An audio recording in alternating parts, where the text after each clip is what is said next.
අයිබෝන් යාළුවනේ අදත් අලුත් වීඩියෝ එකක් කරගෙන ආවා. අද අරගෙන ආවේ මෙන්න මේ වගේ ඉලෙක්ට්‍රික් කෙටල් එකක තියෙන දෝෂයන් දෙකක් සම්බන්ධව. ඔයගොල්ලන්ගේ ගෙදර දැනටමත් අයින් කරලා තියෙනවා නම් ඉලෙක්ට්‍රික් කෙටල් එකක් පොඩ්ඩක් අරගෙන මේ ක්‍රමයට උත්සාහ කරලා බලන්න. ගොඩක් වෙලාවට හදාගන්න පුළුවන් වෙයි. ලේසිම දෝෂයන් දෙකක් තමයි අද කියලා දෙන්න යන්නේ. ඊට කලින් කියන්න ඕන ඔයගොල්ලෝ අපේ channel එක subscribe කරලා නැත්නම් channel එකත් subscribe කරගෙන වීඩියෝ එකත් එක්ක දිගටම ඉන්න. හරි.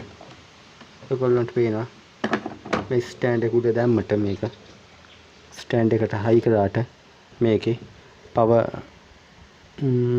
ලයිට් එක පත්තු වෙන්නේ නැහැ. කියන්නේ කොයිල් එකට කරන්ට් එක එන්නේ නැහැ. හරි.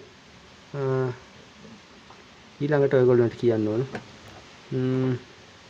ඒ වගේ වෙලාවට කරන් තියෙන්නේ මේ වගේ ස්ටෑන්ඩ් එක අරගෙන ඔයගොල්ලන්ට පේන මේකේ පොඩි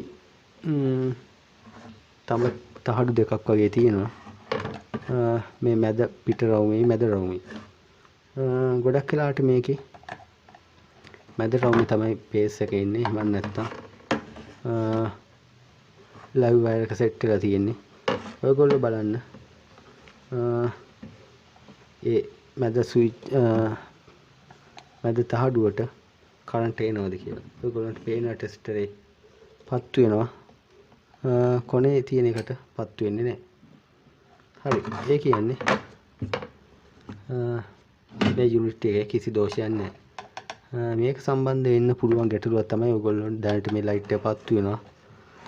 ඔයගොල්ලෝ බලන්න මැද හරි පිට හරි දෙකෙන් ඕනම එකකට කරන්ට් එනවද කියලා. ඒ දෙකටම කරන්ට් එක එන්නේ නැත්තම් ඔයගොල්ලෝ මේ වගේ ස්විච් එක මේ වගේ ප්ලග් එක ගලවලා ගන්න. ඒකේ ගලවලා බලන්න ෆියුස් එකක් තියනවද කියලා.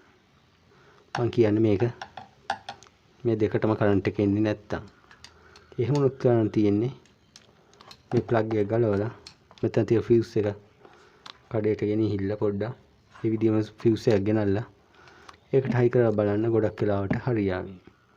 ඒ කියන්නේ මේ දෙකෙන් එකකටවත් කරන්ට් එක එන්නේ නැත්තම්. හරි. දැන් මෙතන මේ අවස්ථාවේ ගත්තම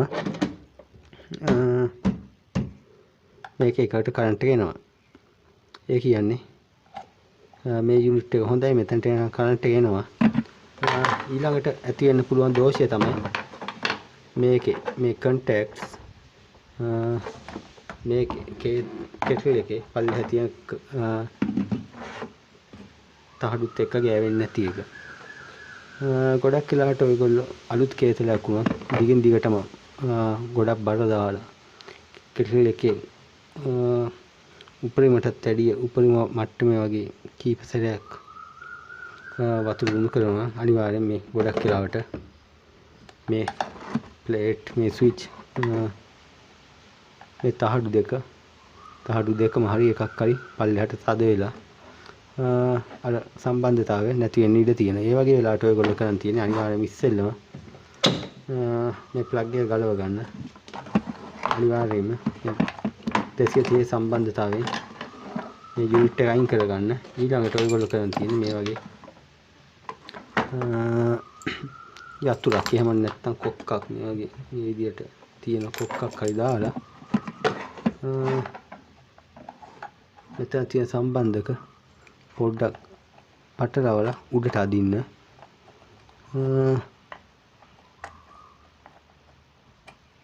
මම මේකට පාවිච්චි කරන්නේ පොඩි යතුරු. ඔයගොල්ලන්ට පුළුවන් කැමති නම් ටෙස්ට් එකක් වගේ පාවිච්චි කරලා සමහරට පුළුවන්. මේ වගේ දැති ආධාරයෙන් මේ තහඩු පොඩ්ඩක් උඩට අදින්න. ඔයගොල්ලෝ අලුත් හීටරයක් අලුත් කෙටල් එකක් වුණත් සමහර විට මේ වතුර ගොඩක් යොදලා වතුර උණු කරොත් මේ තහඩු පල්ලෙහාට බැහැලා මේ පවර් කේස් එකේ ඉන්න පුළුවන්. හරි. අනිවාර්යයෙන් මම කියන්නේ ඔයගොල්ලෝ මේ වැඩේ කරද්දී අනිවාර්යෙන්ම පවර් ලයින් එක 230 පවර් ලයින් එක අනිවාර්යෙන්ම අයින් කරගන්න. හරි. ඊළඟට ඔයගොල්ලන්ට තියෙන i plug එක තිබිච්ච විදියට සෙට් කරලා පවර් එක සප්ලයි කරලා බලන්න.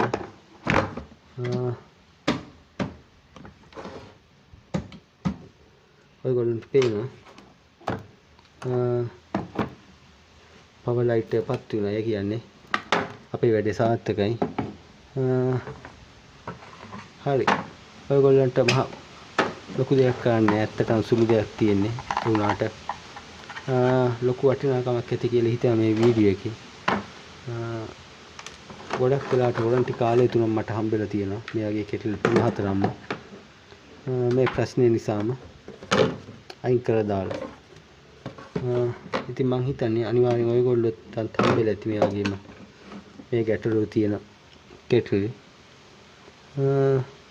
ඔන්න චූටි දේ තමයි ඔයගොල්ලන්ට කියලා දෙන්න තියෙන්නේ. ඒ වුණාට අනිවාර්යෙන් දැන් කෙටල් එක රුපියල් 5000කට කිට්ටු වෙනවා. වෙළඳ පොලේ. එහෙම ගත්තම මේ වීඩියෝ එක ගොඩක්ම ඔයගොල්ලන්ට වැදගත් කියලා හිතෙනවා. හරි. තවත් එහෙනම් අලුත් වීඩියෝ එකකින් හමු.